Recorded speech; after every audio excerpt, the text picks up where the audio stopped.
Video ఉన్న అమ్మాయిల కోసం పెళ్ళని దమ్ చేస్తుర్రా చెప్పేసి సీదా నువ్వు ఇంకోసారి పెళ్ళి అన్నావు అనుకో డాడీ నేను లేచిపోతా వేరుడితోటి అన్నావు అనుకో మీ డాడీకి చిన్న హార్ట్ అటాక్ వస్తుంది దెబ్బకి టెన్షన్ తోటి లేదమ్మా నువ్వు ఎవరిని చెప్తే అలా చేసుకో అని అంటాడు. సో అట్లా వాడు టెక్నిక్ అన్నాడు అనుకో పెద్ద పెద్ద రిక్వైర్మెంట్స్ చెప్పిట్లా నాకు మినిమం 10 కోట్లు ఆస్తి ఉండాలా, నాకు మినిమం 7 feet 8 feet ఉండాలా, ఇట్లా పెద్ద పెద్ద చెప్పినావు అనుకో అనిల్ అంబానీ లెక్క నాకు పెళ్లి కావాలా, ముఖేష్ అంబానీ లెక్క ఎంగేజ్మెంట్ ఉండాలా అని అన్నావు అనుకో టెన్షన్కి మీ నాన్నకి హార్ట్ అటాక్ వస్తుంది.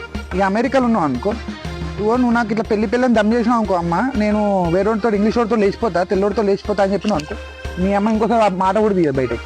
వాడు ఇక పక్కింటి వాళ్ళు దమ్ చేసిరు అనుకో ఏందమ్మా ఇంకా పెళ్లి చేసుకో పెళ్ళిడికి వచ్చినావు అనుకో ఒకటే మాట అనేసి ఏంటంటే మీ కూడా నన్ను గోకిండు మీ కొడుకు నన్ను మోసం చేసిండు ఇప్పుడు నన్ను పెళ్లి చేసుకున్నాను అని అన్నావు అనుకో దెబ్బకి నీ జోలి కూడా రాదు. ఒకవేళ మ్యాట్రిమోనీలో పెట్టు మంచిగా ఉంటే సెట్ అయితే సెట్ ఓకే అని అన్నావు అనుకో మీ అమ్మ జస్ట్ ఇక పెట్టేసేక నెలకు ఒక 20 లక్షలు పెద్ద బెంజు ఒక పెద్ద విల్లా మంచి చిన్న ఫ్యామిలీ ఉండాలా ఒకటే కొడుకు ఉండాలా అని ఇట్లా గ్రాండ్గా పెట్టు దెబ్బకి ఎవరు రాను కూడా రారు. అప్పుడు నువ్వు ఇంకా నీకు టైం దొరుకుతుంది నువ్వు పెళ్లి నుంచి స్కిప్ చేయొచ్చు. పెళ్ళి అన్నావు అనుకో ఎక్కడ ట్రిప్ వెళ్తున్నా అని చెప్పేసి అటే పోయి రాకి ఇంటికి దెబ్బకి పెళ్లి కాదు కదా ఇంకేముండదు.